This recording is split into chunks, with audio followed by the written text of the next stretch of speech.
గుడివాడలో మాజీ ఉపరాష్ట్రపతి ముప్పవరపు వెంకయ్య నాయుడు పర్యటించారు. ఉత్తర అమెరికా తెలుగు సంఘం ఆధ్వర్యంలో ఏర్పాటు చేసిన మెగా వైద్య శిబిరాన్ని ప్రారంభించారు.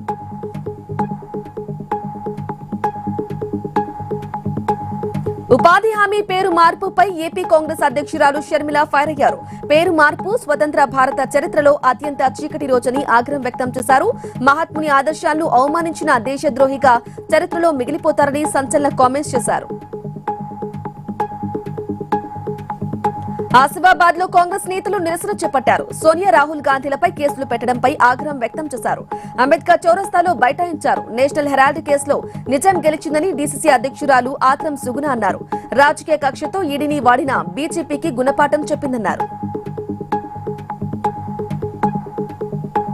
కర్నూలులో యూటీఎఫ్ నాయకులు ఆందోళనకు దిగారు. ఇన్ సర్వీస్ ఉపాధ్యాయులకు టెట్ పరీక్ష నుంచి మినహాయింపు ఇవ్వాలని కలెక్టరేట్ ఎదుట నిరసన చేపట్టారు.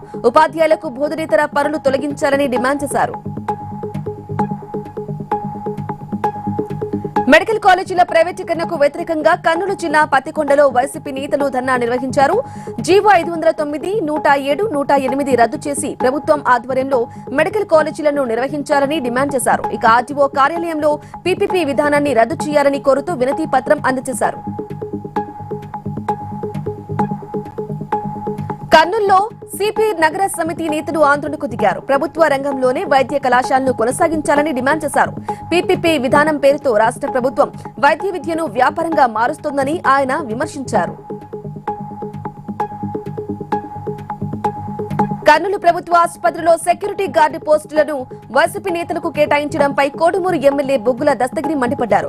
ఏజెన్సీ నిర్వాహకులను ఆయన నిలదీశారు. ఆసుపత్రి వద్ద టీడీపీ నేతలు ఆందోళనకు మద్దతుగా నిలిచారు. ఇక అర్హులైన కూటమి కార్యకర్తలకు న్యాయం చేయాలని, లేకుంటే ఊరుకునేదే లేదని హెచ్చరించారు. కరీంనగర్ జిల్లా మామిడాలపల్లిలో ఆర్టీసీ బస్సుకు పెద్ద ప్రమాదం తప్పింది. ఆర్టీసీ బస్సును ఇసుక లారీ ఢీకొట్టింది. దీంతో బస్సు అద్దాలు ధ్వంసమయ్య ప్రయాణికులపై పడ్డాయి. ఇక బస్సులో 40 మంది ప్రయాణికులు ఉన్నారు.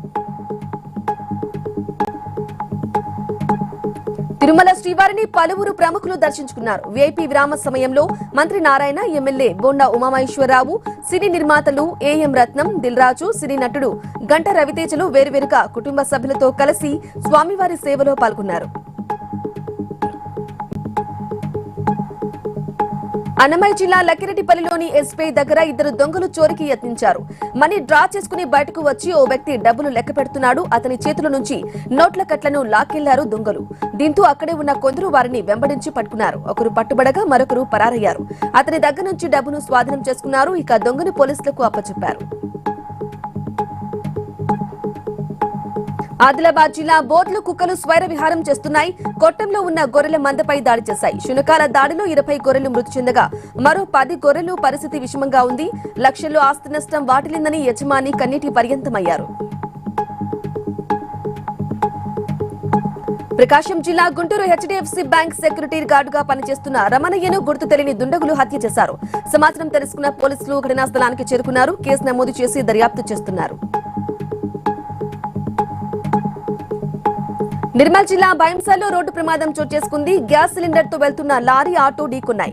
ఆటోలో ఉన్న విద్యార్థులకు గాయాలయ్యాయి. వారిని పట్టణంలోని ఆసుపత్రులకు తరలించారు.